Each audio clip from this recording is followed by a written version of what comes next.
नमस्कार, आप देख रहे हैं दोपहर फटाफट 24। यहाँ हम आपको बताएंगे कि अब तक दिन भर क्या कुछ बड़ी और खास हेडलाइनें रही। एलजी मनोज सिन्हा कल होंगे कटरा के दौरे पर, करेंगे नए हेलीपैड का कटरा के भीतर उद्घाटन।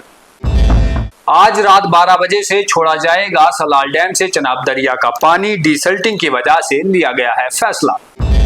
एलजी मनोज सिन्हा ने तुरंत प्रभाव से 4 सीनियर आईपीएस अधिकारियों को आईजीपी के तौर पर नियुक्त करने की मंजूरी दी।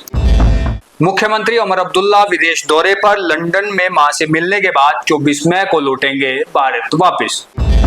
जम्मू कश्मीर में पहले 3 दिनों में 1.5 लाख से ज्यादा परिवारों ने खुद से गिनती की पूरी, सीपीसीओ अमित शर्मा ने दी जानकारी। गुजर बकरवाल समुदाय के हकों के लिए तमाम दल आए एक साथ, की प्रेस कॉन्फ्रेंस और कहा कि क्राइटेरिया के तहत महामाया मंदिर के पास में तोड़े गए 40 से ज्यादा घर। विक्रम रंधावा के स्पोर्ट में उतरा बजरंग दल, मंत्री जावेद राणा के खिलाफ किया प्रदर्शन, फूका पुतला और कहा कि लैंड ग्रैबिंग नहीं चलेगी।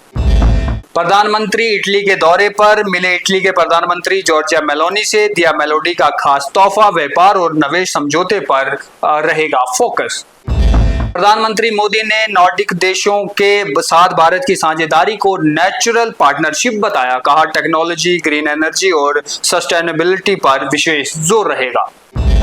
अनंतनाग पुलिस ने वैरीनाग के पास अवैध अफीम की खेती को किया नष्ट, एनडीपीएस एक्ट के तहत 3 लोगों पर एफआईआर दर्ज। तो ये थी अब तक की कुछ हेडलाइंस, कुछ खबरें। बाकी तमाम खबरों के लिए द न्यूज़ रूम 24 आवाज देखते रहिए। धन्यवाद।